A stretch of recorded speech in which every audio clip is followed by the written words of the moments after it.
नमस्कार। आशा है आप सारे लोग प्रसन्न होंगे, निरोग होंगे और 17वीं बीपीएससी के लिए आपकी जो तैयारी है उसको निरंतरता प्रदान कर रहे होंगे। इस वीडियो को बनाने के पीछे का हमारा मकसद ये है कि आपकी इन्हीं तैयारियों में अपना एक छोटा सा कंट्रीब्यूशन करने के लिए हम लोग एक रामबाण सीरीज लेकर के आ रहे हैं और ये सीरीज आपके completely answer writing, mains answer writing को डेडिकेटेड होगी। देख सकते हैं आप लोग कि रामबाण सीरीज और ये मेंस आंसर राइटिंग के लिए होगा। इसका फुल फॉर्म है regular answer writing for mains, basic to advance approach for नेव। नेव मतलब होता है अनुभवहीन। आप लोगों में से बहुत सारे लोग बोलते हैं कि हमको आंसर लिखने नहीं आता है, कीवर्ड्स को हम लोग नहीं पकड़ पाते हैं कि कहाँ पर आलोचनात्मक वर्णन का क्या मतलब होता है, डिस्क्राइब करिए इसका क्या मतलब होता है। तो इन्हीं सारी चीजों को ध्यान में रखकर हम लोग मंडे टू सैटरडे एक रेगुलर सीरीज आपके लिए लेकर के आ रहे हैं, जिसमें बीपीएससी के मेन सिलेबस के जितने भी टॉपिक होंगे उनको हम लोग रेगुलर बेसिस पर आपको बता रहे होंगे। और इसके लिए हम लोग 3 फॉर्मेट यूज करेंगे। एक तो आप ही लोगों में से लिखी गई रॉ कॉपियां जो आप लोग हम लोगों को भेजते हैं, हमारे जो अपने स्टूडेंट हैं उनकी कॉपियां हम लोग चेक करके बताएंगे कि इस कॉपी को और कैसे परिमार्जित किया जा सकता था और इसमें क्या सुधार किया जा सकता था ताकि आपको और अच्छे से अच्छा मार्क्स मिले। बीपीएससी के सिलेक्टेड बच्चों की कुछ कॉपियां हम लोग आपको दिखाएंगे कि देखिए ऐसा अगर आप लिखेंगे तो आपको अच्छा मार्क्स मिलेगा। और इसके अतिरिक्त जो भी हॉट टॉपिक होंगे 70th बीपीएससी मेंस को लेकर के, वो पूरा एक आपको क्वेश्चन भी हम लोग तैयार करके दे रहे होंगे। आशा व्यक्त करते हैं कि आप लोग सारे लोग इस सीरीज के साथ जुड़ेंगे। प्रतिदिन मंडे टू सैटरडे दोपहर के 2 बजे ये आपको सीरीज देखने को मिलेगा यूट्यूब पर, ठीक है। और आप लोग भी जो भी क्वेश्चन हम लोग यहाँ लिख रहे होंगे उसको आप चाहे तो हमारे साथ साथ तैयार करते चले, और हमारे जो इंस्टीट्यूट है उसके ऑफिशियल नंबर पर अगर आप अपनी लिखी हुई कॉपी को अगर हम तक भेजेंगे तो उसको चेक करके एक हम लोग आपको फीडबैक भी बता रहे होंगे। अगर डिटेल की बात की जाए तो मंडे को इसमें हिस्ट्री और आर्ट एंड कल्चर का सेक्शन हम लोग देख रहे होंगे, ट्यूसडे को इंडियन इकोनॉमी देख रहे होंगे, वेडनेसडे को ज्योग्राफी के मेंस आंसर राइटिंग को हम लोगों ने दे रखा है, थर्सडे को पॉलिटी एंड गवर्नेंस से संबंधित मेंस क्वेश्चन हम लोग देखेंगे, फ्राइडे को हम लोग देख रहे होंगे जो भी आपका टेक्नोलॉजिकल पार्ट है जो कि जीएस पेपर 2 में आपसे पूछा जाता है सच, क्योंकि साइंस तो ये लोग मेंस में पूछते नहीं है, मेंस में ये लोग केवल टेक्नोलॉजी वाला पार्ट पूछते हैं, तो इसीलिए फ्राइडे को हम लोग टेक्नोलॉजी वाले आंसर्स करवाएंगे। आप लोगों से बहुत सारे लोग 1 डे एग्जाम की तैयारी करते हैं, उनको साइंस संभवतः बड़े अच्छे तरीके से समझ में आता है, लेकिन जब टेक्नोलॉजी की बात आती है ना तो क्या सटीक आंसर लिखें, क्या इसरो, क्या डीआरडीओ के नए इनिशिएटिव हैं जो भारत को एक विश्व गुरु बनाने के लिए किस तरीके से हेल्प आउट करेंगे, उन्हीं सारे क्वेश्चंस को कैसे आपको फॉर्मेट करना है, कैसे आपको भूमिका लिखनी है, क्या आपका एक कंक्लूजन होना चाहिए जिससे सामने वाले को देख करके ऐसा लगे कि ये बंदा ऑफिसर बनने के काबिल है। तो उन्हीं सारी छोटी छोटी बातों को इस सीरीज में हम लोग कंक्लूड करेंगे। और सैटरडे को इकोलॉजी एंड डिजास्टर मैनेजमेंट से संबंधित क्वेश्चन हम लोग देख रहे होंगे। फॉर्मेट आपको हम बता ही दिए कि तीनों के तीनों फॉर्मेट इसमें इस्तेमाल में लाए जाएंगे। आप ही लोगों की रॉ कॉपियां होंगी, कुछ सेलेक्टेड बच्चों की कॉपियां होंगी, और जो इंपॉर्टेंट टॉपिक होंगे उनको भी हम लोग एज सच देख रहे होंगे।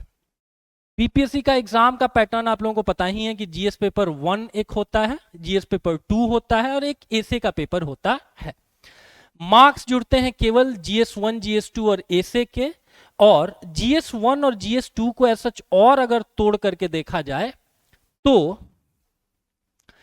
जीएस 1 के आपको 3 सेक्शंस होते हैं, ठीक है। एग्जाम भी 3 घंटे का ही मेंस होता है, तो फिर आपको मान करके चलना है कि आपका ईच सेक्शन 1 आवर में कंप्लीट हो जाए। 3 क्वेश्चन पूछे जाते हैं मॉडर्न हिस्ट्री और इंडियन आर्ट एंड कल्चर से संबंधित। करंट इवेंट्स जो नेशनल और इंटरनेशनल इंपॉर्टेंस के होते हैं ये एक सेक्शन होता है, इसमें भी 3 क्वेश्चन आपको हैं। और जो स्टैट्स वाला पार्ट है इसमें आपको 2 क्वेश्चन पूछे जाते हैं। तो आप लोगों में से जो भी लोग मैथमेटिकल बैकग्राउंड के नहीं होते हैं उनको थोड़ा ये क्वेश्चन करने में समस्या आती है, and this is the exact reason कि हम आप लोगों से रिक्वेस्ट करेंगे कि आपको हर सेक्शन जो है सो कि 1 आवर में कंप्लीट करना चाहिए। किसी भी इसमें से सेक्शन की बात कर ली जाए तो 3 क्वेश्चन आपको लिखने हैं।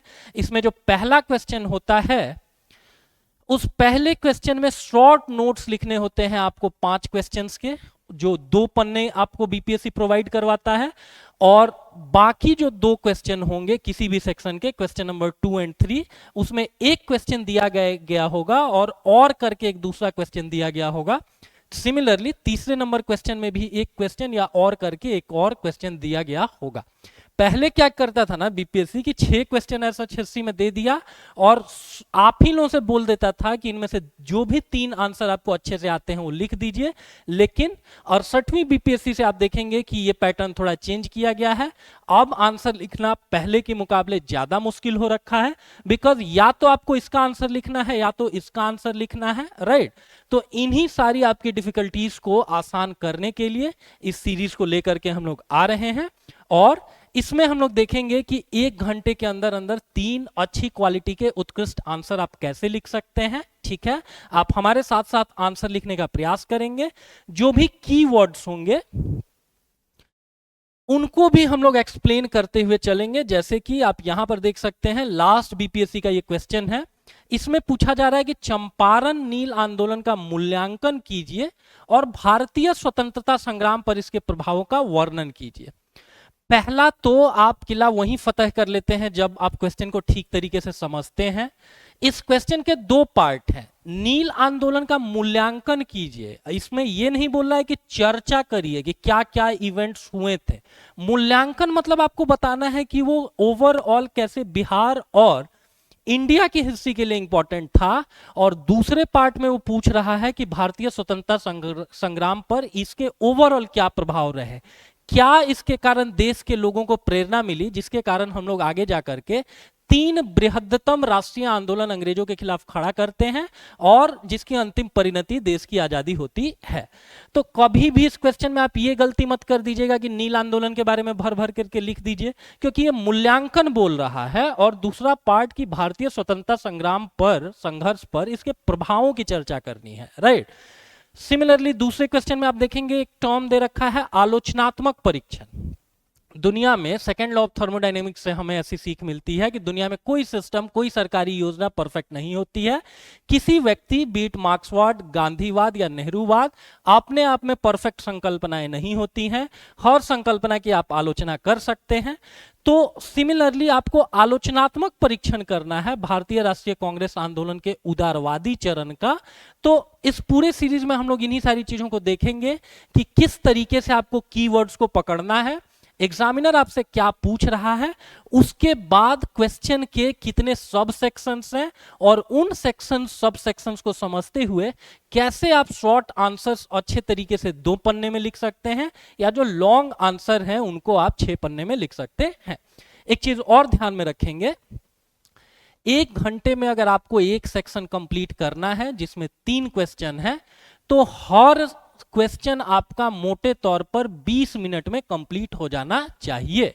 ठीक है, अगर शॉर्ट नोट्स वाले जो क्वेश्चन है जिसमें 5-5 छोटे छोटे क्वेश्चन है तो उनको आप 5 मिनट एक्स्ट्रा दे करके 25 मिनट में कवर अप कर सकते हैं।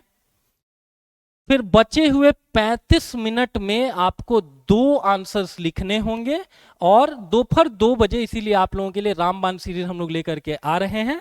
इस सीरीज से आप ऐसे लाभान्वित हो सकते हैं कि आप लोग खुद से आंसर लिखेंगे और खुद से ये भी साथ में देखते हुए चलेंगे कि क्या हम 17-18 मिनट में एक ठीक ठाक सा एक आइडियल आंसर लिख पा रहे हैं या नहीं लिख पा रहे हैं। आप लोग चाहें तो अपनी कॉपी भी व्हाट्सएप करके हम लोगों को भेज सकते हैं और तब हम लोग आपको उसके ऊपर एक ठीक ठाक सा फीडबैक देंगे कि ये बहुत अच्छा आपने लिखा है या इसमें क्या और परिमार्जित करने की आवश्यकता है। धन्यवाद। यही सारी बातें इस वीडियो में हमको आपको बतानी थी। कल से हम लोगों ने जो ये शेड्यूल बना रखा है उस शेड्यूल को हम लोग फॉलो कर रहे होंगे। फिर से एक बार चाहें तो आप लोग देख लीजिए। मंडे को हिस्ट्री और आर्ट एंड कल्चर के क्वेश्चन हम लोग देखेंगे, ट्यूसडे को इंडियन इकोनॉमी, वेडनेसडे को ज्योग्राफी, थर्सडे को पॉलिटी एंड गवर्नेंस, फ्राइडे को टेक्नोलॉजी और सैटरडे को इकोलॉजी एंड डिजास्टर मैनेजमेंट वाला पार्ट। आप लोग हमारे साथ जुड़े दोपहर में हर दिन 2 बजे और साथ ही साथ आप क्या करेंगे कि जो भी क्वेश्चन हम लोग आपको यहाँ करा रहे होंगे वही आंसर को आप खुद से अपने पास भी तैयार करते हुए चलेंगे।